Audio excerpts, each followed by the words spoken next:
नमस्कार, आप देख रहे हैं मुंबई मेट्रो। मैं हूं स्वाति रायना। आइए देखते हैं मुंबई की 25 बड़ी खबरें।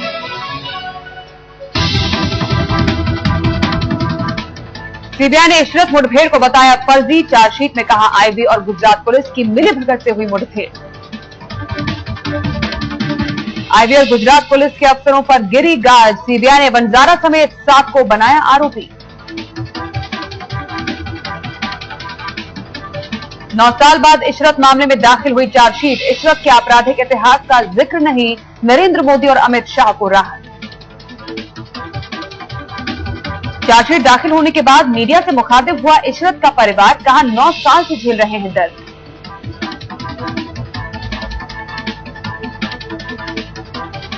मां और बहन ने इशरत को बताया बेकसूर। हत्या के आरोपियों को सजा देने की मांग।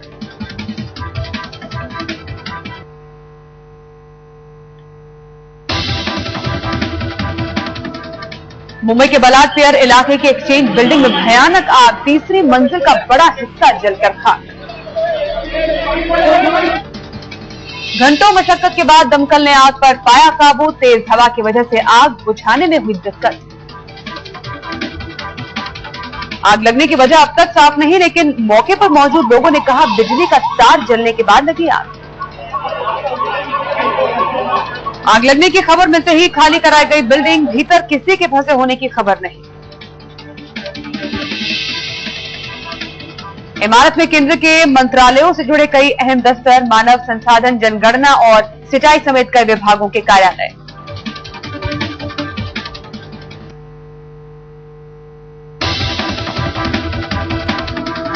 मुंबई सेंट्रल स्टेशन पर कल पकड़ा गया कैश। 200 करोड़ नहीं है, 10 करोड़ रुपए है। गिनती पूरी होने के बाद आयकर विभाग ने किया खुलासा। कल एनआईए और आईटी ने कहा था कि पकड़ी गई रकम 200 करोड़ है।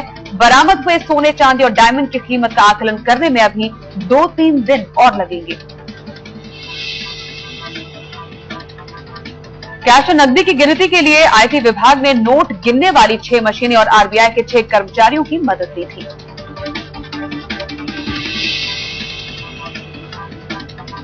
अबू सलीम पर छोटा शकील ने करवाया था हमला। आरोपी जेडी ने पुलिस को बताया। जेडी को हथियार पहुंचाने का आरोपी मनोज लामले पुलिस कस्टडी में। मुंबई में महंगा हो सकता है पानी। दामों में 5 से 6% बढ़ोतरी का अनुमान। 1 जुलाई से टाटा पावर ने बिजली की दरों में किया है 25% का इजाफा।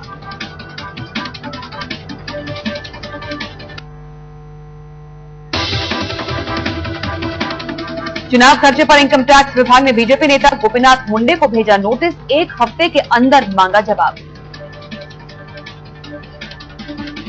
इससे पहले चुनाव आयोग भी मुंडे को नोटिस भेज चुका है। मुंडे ने एक कार्यक्रम में अपने 2009 के लोकसभा चुनाव में 8 करोड़ रुपए खर्च करने की कही थी बात। ईस्टर्न फ्रीवे के नामकरण विवाद में बीएमसी भी कूदी। सीएम को पत्र लिखकर कहा कि बिना बीएमसी से परामर्श किए सरकार नहीं रख सकती फ्रीवे का नाम। आरपीआई ने फ्रीवे का नाम अंबेडकर के नाम पर रखने की मांग की, जबकि एमएनएस ने दिया बाला साहब ठाकरे के नाम का प्रस्ताव। ओशिवारा के साधना कंपाउंड में फायरिंग से सनसनी। 2 अज्ञात बदमाशों ने एक शख्स पर चलाई गोली। हमलावर अंधेरे का फायदा उठाकर फरार।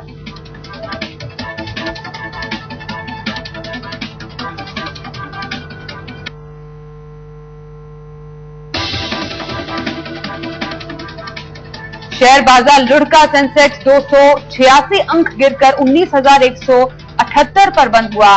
निफ्टी में 87 अंकों की गिरावट। गिरवडा जेल में संजय दत्त से मिली मान्यता। कुमार गौरव और नम्रता भी थे साथ। गिरवडा जेल में संजय दत्त ने पूरी की पेपर बैग बनाने की ट्रेनिंग। हर दिन बना रहे हैं 10 से 15 बैग। जेल सूत्रों के मुताबिक हर दिन 50 बैग बनाएंगे संजय। एक लोकल बुटीक से मिला 2000 बैग का ऑर्डर।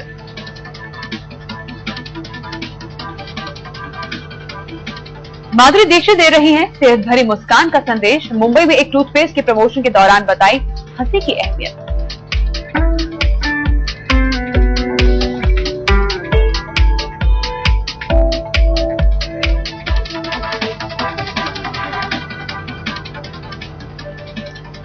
पिछले दिनों काफी चर्चा ये चल रही थी कि शाहरुख खान और उनकी पत्नी गौरी खान सरोगेसी के जरिए एक बच्चे के पिता बने हैं। इसके साथ ही आरोप भी लग रहे थे कि शाहरुख ने बच्चे की लिंग जांच भी करवाई थी। इसे लेकर बीएमसी ने शाहरुख को एक नोटिस भी भेजा था। पर आज शाहरुख ने पहली बार मीडिया से बात की और उन्होंने कहा कि एक खुशी के मौके पर पैदा हुए इस तरह के विवाद से वो काफी दुखी हैं।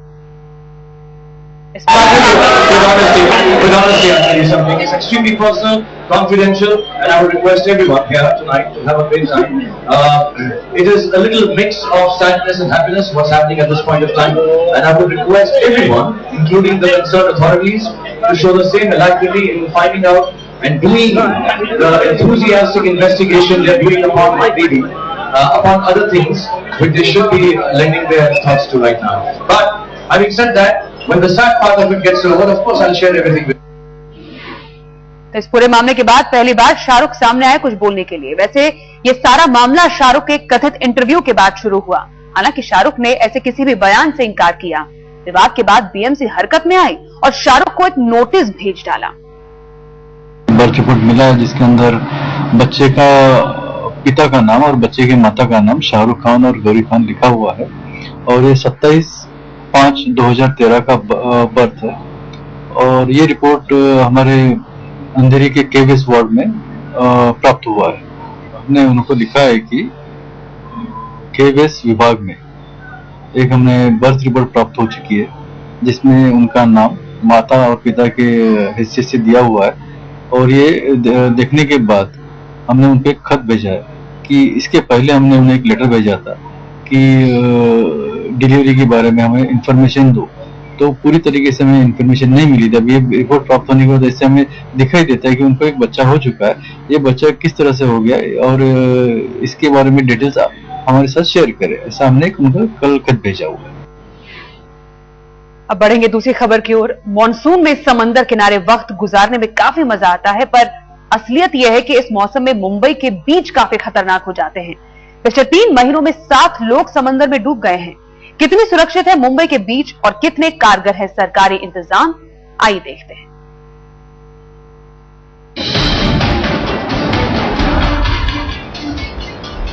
जी नहीं, हमको पता नहीं है। ये हाई टाइड का समय 10 से 15 जवान हर बीचेस पे है। कोई सिक्योरिटी जो है नहीं यहाँ पे। लाइफ गार्ड जो आके बता रहे 49 लाइफ गार्ड्स ये बीचेस पे तैनात है। बहुत देर से हम लोग तो यहाँ पे आए, काफी देर से खेल भी रहे दोस्त लोग, लेकिन फ्रेंड्स को अभी तक किसी ने बताया नहीं आगे कि हाई टाइड का टाइम है। खतरे की जब ये आती है, सूचना आती है या तो फिर हाई टाइड्स रहती है, उस वक्त हम लोग बिल्कुल हमारा कोशिश करते हैं कि कोई जाना नहीं चाहिए। ये है मुंबई का जुहू बीच, जहाँ बड़ी तादाद में लोग समंदर किनारे घूमने आते हैं। बीच पर पहुँचते ही इस तरह के कई बोर्ड नजर आते हैं जिस पर हिदायत लिखी है कि इन तारीखों को लोग तटों से दूर रहें। पर शायद ही इन हिदायतों का असर पड़ता हो। कम से कम हमें तो ऐसा नहीं लगा। 50 मीटर आगे जाते ही लहरों के करीब कई लोग समुद्र में गोते लगा रहे हैं।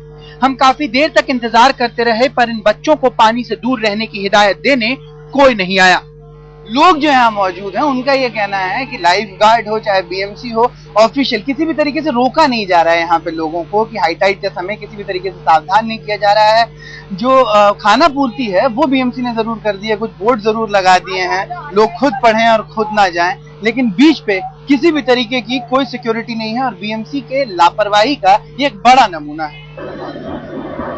मुंबई में 6 टूरिस्ट बीच हैं, दादर, गिरगांव, वर्सोवा, जुहू, अक्सा और गुरई, जिनमें से अक्सा और गुरई बीच को खतरनाक घोषित किया गया है।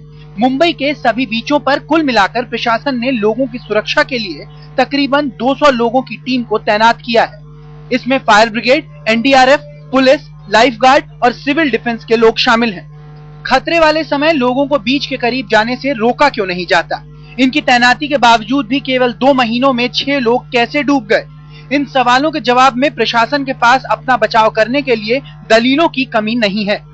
ऐसी जगह पर अगर कोई आदमी जाता भी है तो ताबड़तोड़ उसको निकालना तो बिल्कुल मीन्स हम एक्चुअली लाइफ गार्ड भी वहां पे कुछ नहीं कर सकता, क्योंकि एक बार वैसे सब परिस्थितियों में स्विमिंग करना ही इम्पॉसिबल है।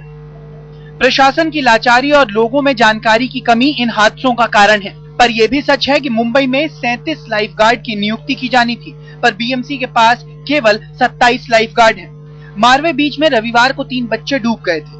उन्हें बचाने के लिए वहां कोई लाइफ गार्ड नहीं था। हालांकि अब प्रशासन मुंबई के सभी बीच पर सुरक्षा बढ़ाने की बात कर रहा है। बाकी सब बीचेस के ऊपर एकदम स्ट्रिक्ट होने की वजह से लोग ऐसी जगह पे जा रहे हैं जहां पे उन्होंने नहीं जाना चाहिए और जहां पे हमारे लाइफ गार्ड नहीं है, और उसी वजह से ऐसी सब दुर्घटनाएं हो रही है। सभी 6 बीच में से हमें सिर्फ गिरगांव चौपाटी पर ही ऐसा लगा कि वहां सुरक्षा के पर्याप्त इंतजाम है। कुछ इसी तरह की सुरक्षा की जरूरत बाकी के बीच पर भी है, और सुरक्षा इंतजाम सिर्फ हाई टाइड के वक्त नहीं, बाकी वक्त भी होने जरूरी है। आदित्य मन, मुंबई आज तक। गैंगस्टर अबू सलेम पर हमले के आरोपी देवेंद्र जगताप उर्फ जेडी ने कहा है कि उससे सलेम पर हमला छोटा शकील ने करवाया था। जेडी उस वक्त नवी मुंबई क्राइम ब्रांच की हिरासत में है। जेडी को हमले के लिए पिस्टल पहुंचाने का आरोपी भी गिरफ्तार हो गया है। छोटा शकील ने करवाया था अबू सलेम पर हमला। जेडी से पूछताछ के बाद मुंबई पुलिस ने किया खुलासा। अबू सलेम पर हमले के आरोपी देवेंद्र जगताप ने पुलिस को बताया है कि सलेम को मारने की सुपारी उसे छोटा शकील ने दी थी। जेडी का कहना है इसको छोटा शकील के कहने पे किया है, और मैं न्यूज़पेपर में भी कुछ पढ़ा हूँ कि छोटा शकील ने भी न्यूज़पेपर को फोन करके बताया है कि उसने ये काम करवाया है। तो उसका जो स्टेटमेंट है, जेडी का जो स्टेटमेंट है, और अभी हम जो लाभ ने अरेस्ट किया उसको भी इंटरोगेट करेंगे। वो पिस्टल जिससे सलेम पर हमला किया गया था, जगताप तक पहुंचाने का आरोप मनोज लाहमले नाम के शख्स पर है। नवी मुंबई क्राइम ब्रांच को मनोज लाहमले की कस्टडी 6 जुलाई तक के लिए मिल गई है। जेडी के जो इंटरोगेशन में सामने आ रहा है कि लाहमले ने इसको जो सपोर्ट किया था उसके बारे में हमने लाहमले को अरेस्ट किया, और उसके बाद इंटरोगेशन करने के बाद जेडी का जो भी कहना है उसका क्रॉस वेरीफाई किया जाए। पुलिस की माने तो मनोज जेडी को बचपन से जानता है और उसका करीबी दोस्त है। मनोज को इस काम के लिए 5 लाख रुपए दिए गए थे। सूत्रों से ये भी पता चल रहा है कि देसी पिस्टल मनोज को एक शख्स ने मुलुंड स्टेशन पर डिलीवर की थी, और मनोज ने तलोजा जेल की बाहरी दीवार से उसे अंदर फेंककर जेडी तक पहुंचाया था। जेडी भी 6 जुलाई तक पुलिस हिरासत में है। नवी मुंबई से आरिश चंद्रा और नीलेश पाटिल के साथ आज तक ब्यूरो। मुंबई के बलाट पियर इलाके में आज एक सरकारी बिल्डिंग में आग लग गई। आग नारकोटिक्स विभाग के दफ्तर में लगी थी। हालांकि इस आग में किसी भी कर्मचारी को नुकसान नहीं हुआ, लेकिन नारकोटिक्स विभाग की जरूरी फाइलें जलकर खाक हो गई। आग लगने के कारणों की जांच अभी जारी है। ये आग की लपटें निकल रही है दक्षिण मुंबई की एक्सचेंज नाम की बिल्डिंग से। दिन में करीब 11 बजे एक्सचेंज बिल्डिंग की 3री मंजिल के अंदर अचानक आग लग गई। बिल्डिंग को तुरंत खाली करवाया गया। मुंबई के बलाड पियर पर एक्सचेंज बिल्डिंग में एक जोरदार आग लगती है। इस आग को आप देख सकते हैं, जिस तरह से धुआं निकल रहा है, इस आग से आप अंदाजा लगा सकते हैं कि इस एक्सचेंज बिल्डिंग के 3री मंजिल पर अचानक आग लग गई। इस वक्त सभी लोगों को निकाल दिया गया है। एक्सचेंज बिल्डिंग की सभी 3वीं मंजिल पर जितने भी लोग कर्मचारी काम करते थे, क्योंकि ये कॉर्पोरेट एरिया है, बलाड पियर का ये इलाका है जहाँ कभी कॉर्पोरेट कंपनीज होती है, और इनमें से अभी इस बिल्डिंग में एक भी आदमी नहीं है। तो जहाँ तक जानमाल की सवाल है, जान अभी निकाल दिया गया है, लोगों को निकाल दिया गया है। करीब 1.5 घंटे बाद 15 फायर ब्रिगेड की गाड़ियों की मदद से आग बुझाई जा सकी। फायर ब्रिगेड के अधिकारियों का कहना है कि बिल्डिंग में सुरक्षा मानकों का पालन नहीं किया गया था, जिसकी जांच की जाएगी। गनीमत ये रही कि आग में कोई हताहत नहीं हुआ, लेकिन कई जरूरी सरकारी फाइलें जल गई। इस बिल्डिंग में नारकोटिक्स, फिशरीज, सेंसस और वित्त विभाग के दफ्तर हैं। आग की चपेट में दफ्तरों में रखा फर्नीचर और कंप्यूटर भी आ गए। मुंबई से राजेश कुमार और वीरेंद्र सिंह घुनावत के साथ आज तक ब्यूरो।